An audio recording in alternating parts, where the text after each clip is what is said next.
지난 주간 제가 두 교회 부흥회를 하고 어제는 또 저녁에 주례를 하고 그 다음에 늦게 잤는데 아침에 새벽에 4시부터 개새끼가 얼마나 동네에서 짖는지 어느 집겐가 나가보고 하느라고 잠을 좀 설쳤어요. 혹시 졸린 소리 해도 졸지 말고 잘 들으시기 바래요. 따라하시죠. 맛을 잃은 소금. 예수님께서 성도들과 교회를 향하여 너희는 세상에 뭐라고 그랬죠? 소금이다, 이렇게 말씀하셨어요. 소금은 사람이 살아가는데 없어서는 안 될 필수품입니다. 소금은 생명을 유지하는데 요긴한 물질입니다. 고대 사회에서는 소금을 확보하는 것이 국가적으로 중대사였습니다. 로마는 소금을 국가에서 직접 관리하는 전매 제도를 시행했습니다. 우리나라 역사를 보면 고려시대 국가에서 소금을 관리하며 전매 제도를 시행했습니다. 세계로 보면 네팔에서는 소금을 화폐로 찍어서 사용했습니다. 돈이 뭐였다고요? 소금이었다. 로마에서는 병사들의 월급을 소금으로 주기도 했습니다. 라틴어로 소금이 셀라리움, 그래서 월급이라는 말, 봉급이라는 말이 영어로 셀러리맨 이렇게 된 겁니다. 그러니까 바로 소금이라는 셀라리움과 셀러리와 이제 함께 돈을 의미하는 붙어가지고 셀러리맨 이런 게 된 거죠. 자, 소금에는 중요한 3대 작용이 있습니다. 따라하시죠. 조미작용, 방부작용, 양리작용. 자, 조미작용은 맛을 내는 거죠. 조미료. 방부작용은 부패를 방지하는 것이요. 양리작용은 건강을 지키는 것이죠. 생선에 간 고등어, 그러면 소금이 얼마나 들어간 것일까? 12% 정도로 염장을 하는 거예요. 그럼 썩지 않습니다. 바다에는 소금물이 얼마나 들어갔을까요? 3%. 그럼 바닷물이 썩지 않습니다. 우리 몸에는 병원에 가기만 하면 눕혀가지고 꼽는 링겔 주사 있죠?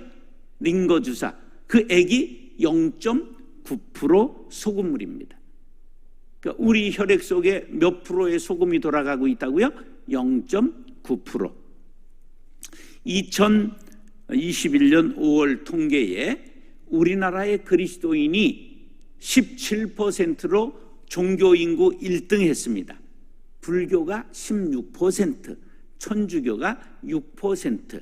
그러니까 우리나라가 기독교가 제일입니다. 인구수로. 그런데 그렇다고 한다면 한국은 썩지 않고 건강하고 아름다운 세상이 되어야 하지 않겠습니까? 그런데 온갖 지도자라고 하는 사람들이 악취를 풍기고 싸우고 뉴스를 장식하기 때문에 온통 세상은 썩은 내가 진동합니다. 그것은 소금 노릇해야 할 교회와 성도들이 제 노릇을 못한 것을 뜻합니다. 마태복음 5장 13절에 보면 너희는 세상의 소금이니 소금이 만일 그 맛을 잃으면 무엇으로 짜게 하리요? 후에는 아무 쓸데없어 다만 밖에 버려져 사람에게 밟힐 뿐이니라. 고대 세계는 천일염이 많았어요? 암염이 많았어요? 암염. 대부분 바위에서 소금을 채취했어요. 사해 부근의 이스라엘에 가면 산 전체가 소금산이에요. 소금 덩어리예요. 그래서 소금을 깨서 바위를 깨서 소금을 만들 때 찌꺼기, 불순물이 많이 나와요. 그것은 어디다 하느냐? 길을 다지는데 먼지가 나지 않고 좋기 때문에 길에다 버려요. 그럼 사람들이 밟고 다닌다 그런 말이에요. 그래서 다만 밖에 버려져 사람들에게 밟힐 뿐이니라. 그런 말씀이 나온 배경인 것이죠. 세상의 소금 역할을 해야 할 성도들이 맛을 잃은 소금이 되면 세상 사람들에게 어떻게 된다? 밟히게 된다. 지금 세상 사람들의 교회가 존경받아요, 밟혀요? 밟히고 있는 건 바로 역할을 못하기 때문이다. 손가락질 당하고 멸시천대 당하게 된다는 말씀입니다. 여기에 우리들이 각성해야 될 이유가 있습니다. 오늘 본문은 버가모 교회에 관한 이야기입니다. 본문 내용을 보면 버가모 교회는 잘한 일 한 가지, 잘못한 일 한 가지가 나오고 있습니다. 그러니까 버가모 교회는 완전히 썩지는 않았습니다. 완전히 맛을 잃은 소금은 아닙니다. 살짝 맛이 갔습니다. 회개하고 새롭게 거듭날 수 있는 여지가 있다는 면에서 한국 교회와 닮은 꼴입니다. 버가모 교회에 나타난 예수님은 좌우에 날선 검을 가진 모습으로 나타나셨습니다. 2장 12절 시작. 버가모 교회의 사자에게 편지하라. 좌우에 날선 검을 가지신 이가 이르시되. 칼은 심판을 의미합니다. 칼은 뭘 의미한다고요? 심판.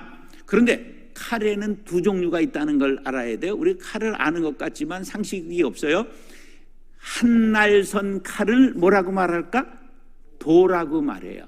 양날선 칼을 뭐라고 그럴까? 검이라고 말하는 거예요. 니폰 도. 일본 칼은 한 날이 섰기 때문에 니폰 도. 그리고 로마 칼은 양날이 섰기 때문에 검. 그렇게 말하는 것입니다. 자, 총독에도 두 종류가 있었어요. 로마가 점령한 땅에 총독을 파송하고 예루살렘 총독 이렇게 있잖아요.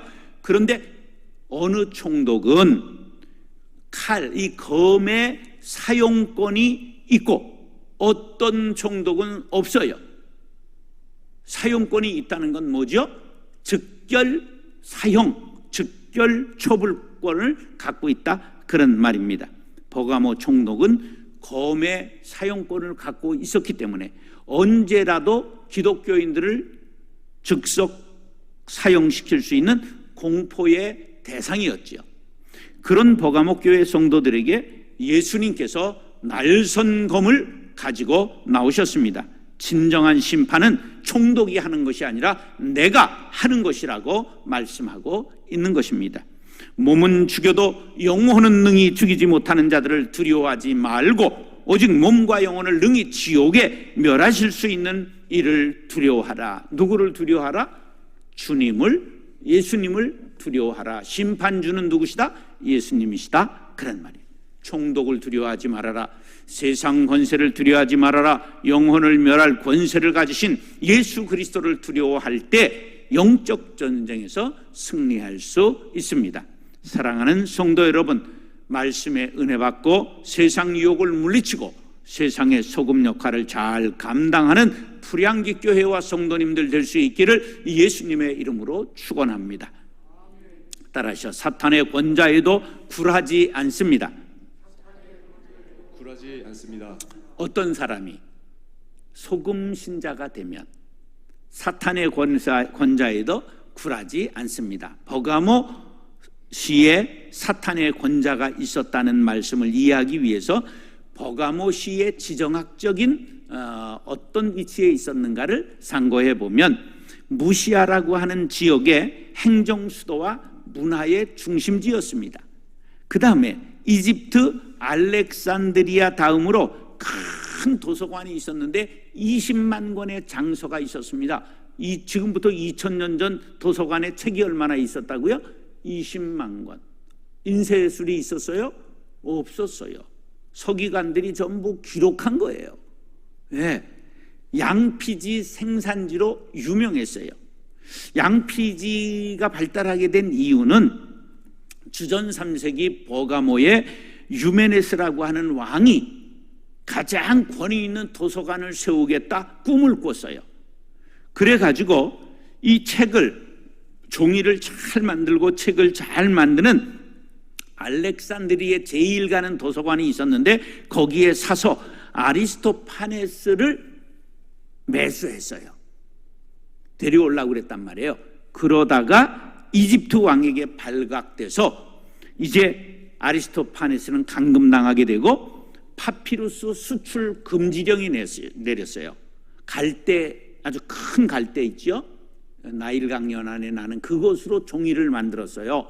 그런데 파피루스를 수출 금지하니까 도서관 책을 만들 수가 없는 거예요. 그래 가지고 어떻게 됐느냐? 양의 가죽을 무두질이라고 그래요. 아주 얇게 만드는 걸, 그것을 해 가지고 양피지가 발달하게 돼서 나중에 수출하는 도시가 되는 이유가 된 것이지요. 거기에다가 버가모시는 무시아주의 수도였기 때문에 황제 숭배의 중심지였습니다. 제우스 신전이 있었고 어디에나 제우스 신전이 도시마다 있어요. 근데 여긴 특별히 하나 더 있는데 뭐가 있느냐면 아스클레피오스 신전이 있었습니다. 아스클레피오스는 여러분들이 이름은 모르나 본 거예요. 어디서 봤어요? 저게 군의관 배지예요. 의학의 신이었기 때문에. 이 아스클레피오스가 치유의 신, 약의 신이에요. 근데 상징은 뭐예요? 뱀이에요. 그래서 오늘도 군의관 배지가 저렇게 돼 있어요. 군대 의사들의 마크가 저거라 그런 말이. 자, 의학의 아버지로 불리는 사람이 히포크라테스잖아요. 히포클레스. 그래서 그에게 선서를 한단 말이에요. 그런데 유명한 의사가 그 다음에 갈렌이라는 사람이 있었는데 그가 버가모 출생이에요. 로마가 지중해 전역을 점령하고 통치하기 위해서 이질적인 요소를 통합하기 위해서 묶어낸 것이, 그들의 고민의 끝에 탄생한 것이 황제 숭배입니다. 누구든지 로마 시민이면 1년에 한 번 신전에 가서 황제에게 절을 해야 되고 분향을 하면서 고백을 해야 돼요. 가이사는 주시다 이렇게 말하면 뭐를 주느냐 하면 증명서를 교부해요. 이거를 해야 되는 거예요. 정치적 충성심을 보이기 위한 것이었으므로 그렇게만 하면 자기의 신을 섬겨도 됩니다. 그런데 그리스도인들에게는 이게 시험이었어요. 왜? 오직 그리스도만이 우리의 주님이셨기 때문에, 우리의 경배의 대상이기 때문에 황제 숭배가 우리에게는 안 될 일이었거든요. 그래서 황제 숭배를 사단의 권자라고 말하는 것입니다. 13절 시작. 네가 어디에 사는지를 내가 아노니 거기는 사탄의 권자가 있는데라. 네가 내 이름을 굳게 잡아서 내 충성된 증인 안디바가 너희 가운데서 곧 사탄이 사는 곳에서 죽임을 당할 때에도 나를 믿는 믿음을 저버리지 아니하였도다. 터툴리안이라는 사람이 기록한 책에 보니까 여기 본문에 나오는 안디바라고 하는 이 버가모의 지도자가 황제 숭배를 거부하다가 무쇠솥을 달고 가지고 안디바를 거기에 놓고 구워서 죽였어요. 이런 핍박 속에서도 버가모 교인들이 믿음을 지켰다. 할렐루야. 대단한 믿음이죠. 황제 숭배를 한다고 예수를 못 믿게 하는 것 아니에요. 그런데도 황제 숭배도 하고 예수에게도 숭배할 수는 없다. 그래 가지고 두 주인을 섬기는 것은 바른 신앙이 아니다. 안디바는 그렇게 순교를 당했고 그 처참한 사형 집행을 눈으로 똑바로 보고도 버가모 성도들이 믿음을 지킨 것이에요. 환난과 핍박 중에도 성도는 신앙 지켰네. 이 신앙 생각할 때에 기쁨이 충만하도다. 성도의 신앙 따라서 적도록 충성하겠네. 다 같이 옥중에 매인 성도나 양심은 자유하더니 우리도 고난 받으면 적어도 영광 되도다. 성도의 신앙 따라서 죽도록 충성하겠네.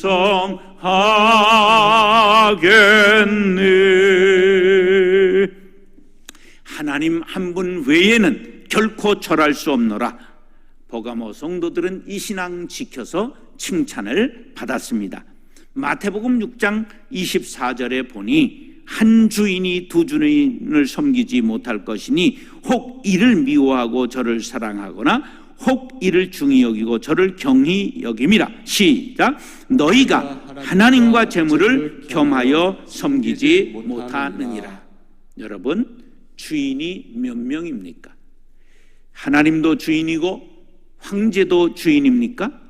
하나님도 섬기고 재물도 겸하여 섬기고 있지는 않습니까? 오직 하나님만 섬기는 것이 분명합니까? 그렇습니다. 우리는 두 주인을 섬길 수는 없습니다. 오직 예수, 오직 하나님만 나의 주인이심을 믿으시면 아멘 하시기 바랍니다. 사랑하는 형제 자매 여러분, 안디바와 같이 버가모 교회 신자들 같이 세상 권력에 무릎 꿇지 않는 믿음의 용사들이 될 수 있기를 예수님의 이름으로 축원합니다. 따라서 세속적인 유혹에 넘어갔습니다. 세속적인 유혹에 넘어갔습니다. 이 버가모 성도들이 황제의 숭배를 강요하는 로마의 박해 속에서도 예수 그리스도만 섬기는 믿음으로 승리했습니다. 이렇게 밖으로부터 오는 박해를 이겼던 버가모 성도들이 내부로부터 오는 유혹에 넘어지고 믿음을 잃게 되는 일이 일어났습니다. 그러면 버가모 교회 성도들을 넘어뜨린 유혹은 구체적으로 어느 것이었을까? 본문 14절 15절에 이렇게 나옵니다. 시작. 그러나 내게 두어 가지 책망할 것이 있나니 거기 내게 발람의 교훈을 지키는 자들이 있도다. 발람이 발락을 가르쳐 이스라엘 자손 앞에 걸림돌을 놓아 우상의 제물을 먹게 하였고 또 행음하게 하였느니라. 이와 같이 내게도 니골라당의 교훈을 지키는 자들이 있도다. 아멘. 자, 14절에 발람의 교훈이 나오고 15절에 니골라당의 교훈이 나옵니다. 근데 이건 다른 것이 아니라 한 가지라고 보는 해석이 지지를 받습니다. 자, 니골라당의 사람들이 발람의 교훈을 추종했다, 그렇게 해석합니다. 무슨 근거로 그렇게 해석할 수 있느냐? 니골라와 발람이, 니골라는 헬라말, 발람은 히브리 말인데 뜻이 같습니다. 발람은 백성을 삼키는 자, 니골라는 바로 백성을 이기는 자, 이런 뜻입니다.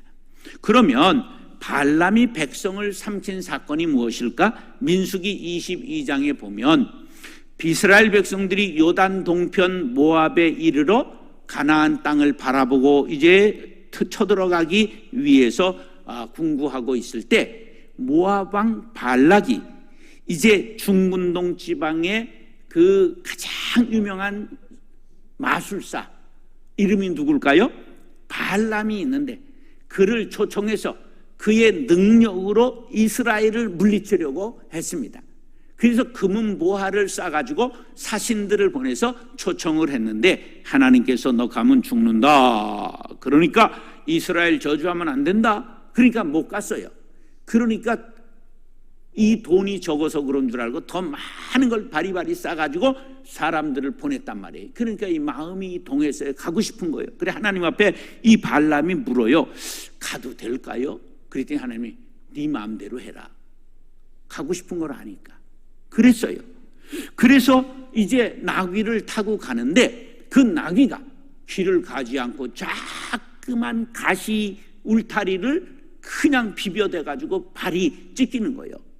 그러니까 그냥 3번이나 나귀를 채찍질을 했단 말이에요. 막대기로 때렸어요. 그랬더니 나귀가 갑자기 말하는 거예요. 내가 내게 무엇을 잘못했기에 3번이나 나를 때리느냐? 누가 말했다고요? 나귀가. 그러니까 내가 나를 거역하니 내 손에 칼이 없었기에 망정이지 칼이 있었으면 내가 너를 당장 죽였으리라. 그러자 나귀가 나는 네가 오늘날까지 타고 다닌 일생을 쓴 나귀가 아니냐? 내가 언제 내 말을 듣지 않은 적이 있느냐? 이 나귀가 정색을 하고 대드는 거예요.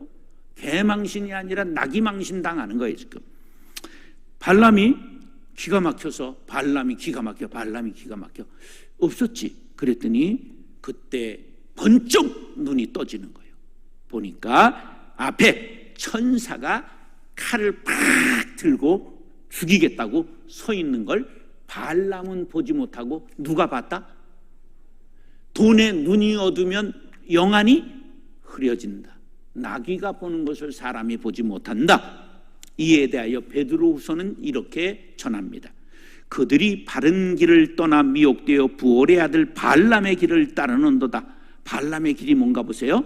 그는 불의의 삭슬 사랑하다가 자기의 불법으로 말미암아 책망을 받되 말하지 못하는 나귀가 사람의 소리로 말하여 이 선지자의 미친 행동을 저지하였느니라. 돈을 따라가면 눈이 어두워지고 무슨 행동을 한다? 미친 행동을 한다. 여러분, 하나님과 재물을 겸하여 섬길 수 없다는 것을 아시고 언제나 하나님 우선 그리고 재물이 따라가면 그것이 영이 많아질수록 우리가 부자가 되지만 재물을 먼저 하고 하나님이 뒤따라가면 소수점 인생이 되기 때문에 가난을 면치 못하게 된다는 것을 기억하시기 바랍니다. 이렇게 해서 14절에 보면 우상의 제물을 먹게 하고 행음하게 한 죄를 지었다고 말하고 있는데 발람이 나귀에게 망신당하고 이스라엘 저주하는 것을 실패했지만 물러서지 않고 모압왕 발락에게 한 방법을 가르쳐 줬는데 그 방법이 미인계를 썼습니다. 그래서 민수기 25장에 보면 이스라엘 남자들이 모압 여인들과 음행을 했습니다. 하나님이 진노하셔서 이스라엘 사람들이 24,000명이 죽임을 당하는 사건이 발생했어요. 우상의 제물을 먹었다는 것은 우상 숭배를 뜻하고 행음했다는 건 이방인들과 잘못된 결혼을 한 것을 성적 타락을 바로 합리화했던 죄를 지적하고 있는 것입니다. 세상 풍조는 언제나 쾌락을 부추깁니다. 합리적인 것을 강조합니다. 인권이라는 가면을 씁니다. 동성애를 합법화하려고 소수 인권도 중요하다고 말합니다. 하나님의 법이 더 중요합니다. 사람은 차별하면 안 됩니다. 그러나 죄라고 말하는 것을 죄라고 지적해야 됩니다. 그것을 안 된다고 하는 세상은 뒤집힌 세상입니다. 하나님이 죄라고 하신 것은 내가 잘못해도 죄요, 부모가 잘못해도 죄요, 자식이 잘못해도 죄요, 그 누가 잘못해도 죄에는 회개하고 단절하고 돌아서야 하는 것입니다. 그리스도인들은 세상과 달라야 합니다. 니골라당의 잘못은 세상을 성경 수준으로 끌어올린 것이 아니라 성경 수준을 세상의 수준으로 낮춘 것입니다. 교회와 성도들은 세상의 수준을 끌어서 올려줘야 됩니다. 타락의 길을 막아줘야 하는 것입니다. 성도라는 말의 뜻은 거룩한 길을 가는 사람이라는 뜻이요, 거룩이라는 말은 구별되었다는 뜻입니다. 하나님의 자녀들, 성도들은 거룩하게 구별된 생활에 힘써야 합니다. 레위기 11장 44절 45절 시작. 나는 여호와 너희의 하나님이라. 내가 거룩하니 너희도 몸을 구별하여 거룩하게 하고 땅에 기는 길 짐승으로 말미암아 스스로 더럽히지 말라. 나는 너희의 하나님이 되려고 너희를 애굽 땅에서 인도하여 낸 여호와라. 내가 거룩하니 너희도 거룩할지어다. 꼭 기억하세요. 레위기 11장 44절 이렇게만 기억하면 돼. 1144. 그러면 내가 거룩하니 너희도 거룩하라. 사랑하는 성도 여러분, 세상 유혹을 물리치고 거룩하게 살아가는 하나님의 자녀들이 될 수 있기를 예수님의 이름으로 축원합니다. 따라하시죠. 회개하는 자에게 새 생명을 주십니다. 회개하는 자에게 새 생명을 주십니다. 하나님의 은혜는 놀라와 그 어떤 죄인이라도 죄가 크고 많고 중한 것을 따지지 않고 회개하기만 하면 용서하시고 구원해 주시는 것입니다. 회개라는 말은 메타노이아 그렇게 말하는데 가던 길을 돌아선다, 죄악의 길을 돌이킨다 그런 뜻입니다. 회개하면 용서해 주시고 구원해 주신다는 바로 그것을 가장 가장 드라마틱하게 보여준 이야기가 탕자의 비유입니다. 탕자는 돌아서서 왔기 때문에 돌탕이라고 줄여서 말합니다. 돌아온 탕자, 돌탕에 맞지 말고 돌아오시기 바랍니다. 오늘 본문에 회개에 관련한 말씀을 하면서 회개하지 않으면 부활하신 예수님께서 너희와 직접 싸우신다. 회개하는 자에게는 만나와 흰돌과 새 이름을 주시겠다고 말씀하고 있습니다. 16절 17절 시작. 그러므로 회개하라. 그리하지 아니하면 내가 네게 속히 가서 내 입에 검으로 그들과 싸우리라. 귀 있는 자는 성령이 그들에게 하시는 말씀을 들을지어다. 이기는 그에게는 내가 감추었던 만나를 주고 또 흰돌을 줄 터인데 그 돌 위에 새 이름을 기록한 것이 있나니 받는 자 밖에는 그 이름을 알 사람이 없느니라. 할렐루야. 회개하지 않으면 친히 입에 물고 있던 검으로 그들을 심판하시겠다. 이 뜻은 거룩해야 할 교회 안에 음행과 같은 악한 일이 일어나는데 성도들이 맞서 싸우지 않으면 주님께서 모든 악을 심판하시겠다는 엄한 경고입니다. 그리고 주님은 회개하는 자에 몇 가지 약속을 하고 있어요? 3가지 약속을 하는데 먼저 감추었던 만나를 주시겠다고 약속하고 있습니다. 이것은 예수 그리스도께서 주시는 영생을 뜻합니다. 이스라엘 백성이 출애굽한 후에 40년 광야 생활을 할 때 하나님께서 하늘에 만나를 내리시고 그들을 40년간 먹여 주셨지요. 감추었던 만나는 생명의 양식으로 이 땅에 오신 예수님을 뜻하고 그가 주시는 영생을 뜻합니다. 요한복음 6장 35절 시작. 예수께서 이르시되 나는 생명의 떡이니 내게 오는 자는 결코 줄이지 아니할 터이요 나를 믿는 자는 영원히 목마르지 아니하리라. 할렐루야. 2번째, 흰돌을 주시겠다고 했습니다. 이건 이 시대 사람들은 다 아는 말입니다. 무슨 뜻이냐면 고대 올림픽이 이때 있었어요. BC 776년에 고대 올림픽이 있었어요.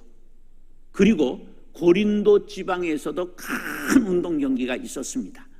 그러니까 그 운동 경기 때 우승자에게 흰 돌에 이름을 새겨 주었습니다.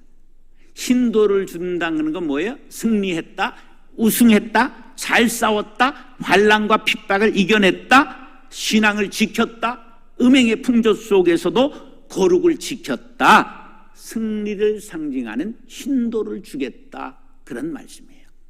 그리고 새 이름을 주신다고 그랬잖아요. 그것은 거듭난 자, 곧 구원받은 자의 이름을 뜻하는데 새 이름을 받은 자 밖에는 이름을 받았는지 안 받았는지 자기만 안다는 거예요. 요거는 신학적으로 굉장히 중요한 것입니다. 따라서 구원의 개별성. 구원의 개별성. 예, 구원받은 건 목사도 잘 몰라요. 친구도 몰라요. 부부도 몰라요. 누구만 아신다? 하나님만 아시는 거예요. 그래서 바로 이게 새 이름을 받은 사람은 자기밖에 모르는 거예요. 그래서 구원받고 상급받는 것은 하나님과 개인적인 문제이지 다른 사람이 개입할 수 없음을 뜻하는 것입니다. 제자 훈련을 10번을 받아도 예수를 구주로 믿지 않는 사람이 있을 수 있어요. 목사 중에도 예수를 믿지 않는 사람이 있을 수 있을까? 없을까? 있다 그러면 안 돼. 몰라요. 이래야지. 제가 신학교 들어가서 예수 믿었어요. 믿고 신학교 들어간 게 아니고 제가 신학교 들어가서 26살 되던데 들어가서 그 해에 3월에 들어가고 10월 3일 날 예수를 구주로 믿게 되었어요. 그러니까 제가 증인이야. 증인. 몰라 나만 그랬겠지. 그런데 우리가 그럴 수 있는 가능성이 있다는 걸 알아야 돼요. 구원은 누구의 고유 영역이다? 하나님의 고유 영역이다. 그런데 천국에 가면 놀랄 3가지가 있습니다. 첫 번째, 나 같은 죄인이 어떻게 구원을 받았을까? 첫 번째. 두 번째, 저 사람이 어떻게 천국에 왔지? 두 번째. 세 번째, 그분이 왜 안 보이지? 세 번 놀란다는 거예요. 이게 구원의 개별성, 신학적으로 그렇게 말을 합니다. 천주교에서는 세례받으면 새로운 이름을 주잖아요. 무슨 이름? 세례명을 줍니다. 자, 새 이름을 받고 안 받고는 누구만 아시는 거다? 하나님과 나만 아는 것이고 내밀한 것이고 영적인 것이기 때문에 개신교회는 새 이름을 주지 않습니다. 달라고 그러면 드리겠습니다. 예, 그럼 뭐 하는 게 나쁜 거는 아니에요. 결단하고 그대로 살면 되죠. 그런데 프란치스코 이런 이름을 받았어. 그럼 얼마나 부담이 될까? 거렁뱅이가 돼야 되는 거예요. 있는 재산 다 버리고 그냥 거룩하게 됐죠. 그러나 그게 쉬울까? 나이가 좋은 뜻은 담겨 있지만 하나님과 나와의 관계가 은밀한 것이기 때문에 우리는 그렇게 보이는 이름을 주는 것은 아니다. 이유를 말씀을 드릴 수가 있습니다. 믿음의 길에서 제일 중요한 것은 회개입니다. 회개란 죄를 깨닫는 데서 출발합니다. 열심히 다녀도 자신이 죄인임을 알지 못하는 사람은 신앙의 문턱을 넘어서지 못한 것입니다. 그런데 그런 사람에게는 회개가 없지요. 모든 인간은 원죄를 타고났습니다. 내가 죄악 중에서 출생하였으며 어머니가 죄 중에서 나를 잉태하였나이다. 어머니도 죄 중에서 어머니를 잉태한 거예요. 인간은 아담의 죄가 전부 DNA로 물려왔는데 이걸 뭐라고 말한다? 원죄. 그러므로 근본적으로 우리는 죄인인 줄 알고 회개해야 됩니다.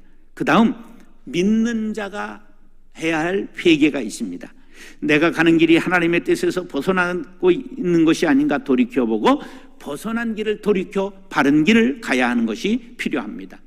이 구원에 이르는 회개와 구별하기 위해서 내가 구원받은 사람이 회개하는 것을 뭐라고 부를까? 자복이라고 부르는 거예요. 자복하고 회개하니, 이게 필요상으로 구분한 거예요.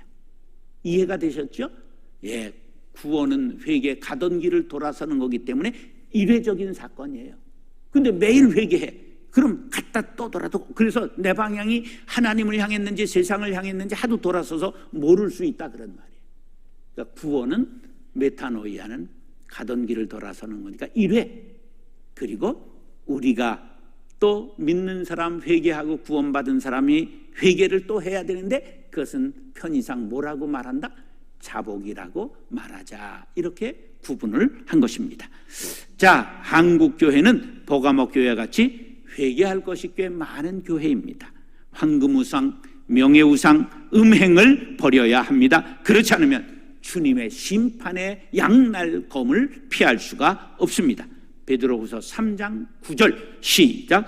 주의 약속은 어떤 이들이 더디다고 생각하는 것 같이 더딘 것이 아니라 오직 주께서는 너희를 대하여 오래 참으사 아무도 멸망하지 아니하고 다 회개하기에 이르기를 원하시느니라. 아멘. 사랑하는 성도 여러분, 한국교회가 맛을 잃은 소금이 되었습니다. 이것이 번져나가면 우리 모두 죽습니다. 우리 모두 자신의 영적 상태를 돌이켜보고 회개합시다. 주님께로부터 영생의 만나, 승리의 힘돌, 구원받은 새 이름을 받게 되시기를 예수님의 이름으로 축원합니다. 다시 맛을 잃은 소금. 사탄의 권자에도 굴하지 않았습니다. 세속적인 유혹에 넘어갔습니다. 회개하는 자에게 새 생명을 주십니다. 기도하겠습니다. 사랑과 은혜가 풍성하신 아버지 하나님, 우리 모두 세상 권력과 세상 유혹에 넘어지지 않게 하여 주옵소서. 돈 앞에 무릎 꿇지 않게 하여 주옵소서. 음란한 세상입니다. 음란을 끊게 도와주시되 예리한 성령의 검으로 끊게 도와주시옵소서. 그리하여 회개하는 자에게 주시는 새 생명을 얻어 영생을 얻게 도와주시고 새 이름을 받게 하여 주시고 승리자의 관을 받게 하여 주시옵소서. 예수님의 이름으로 감사하며 축복하며 기도드리옵나이다. 아멘.